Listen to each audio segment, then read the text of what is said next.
Something feels off right now, and you can feel it, even if you can't fully explain it.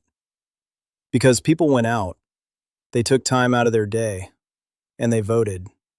They picked a direction, a side, a future. And now, that same vote is starting to look like something else.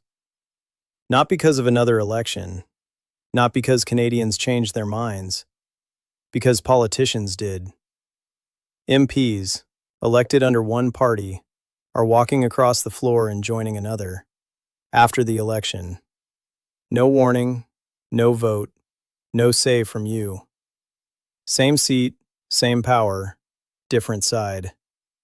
And right now, it's not just one, there's been multiple. And most of them are moving toward the Liberals under Mark Carney. Now stop for a second and think about that. That's not just politics, that's power shifting, without you ever stepping into a voting booth again. We're talking about the possibility of forming a majority government without a majority vote. Just movement behind the scenes. And yeah, before anyone jumps in, this is legal. They're allowed to do it. But here's where people are getting stuck. There's a difference between what's allowed and what feels right. Because most people didn't just vote for a person. They voted for what that person stood for, the direction, the policies, the side. And if that can change overnight, then your vote didn't just shift, it got rewritten, quietly, after the fact. And that's why people aren't just disagreeing, they're frustrated. Because it doesn't feel like normal politics.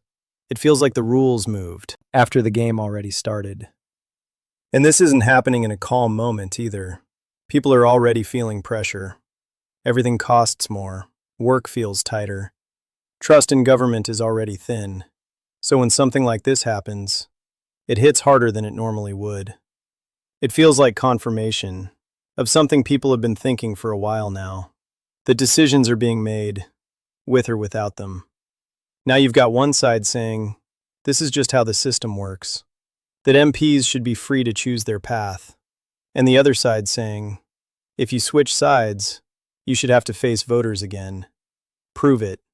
Stand in front of the people who elected you and ask them if they still agree. Because right now, there's no reset, no accountability moment, just a shift, and people watching it happen. And once people start feeling like their vote can be changed after they cast it, that's when trust starts to break. And when trust breaks, that's when everything else follows. So this isn't even about left or right anymore. It's a simple question.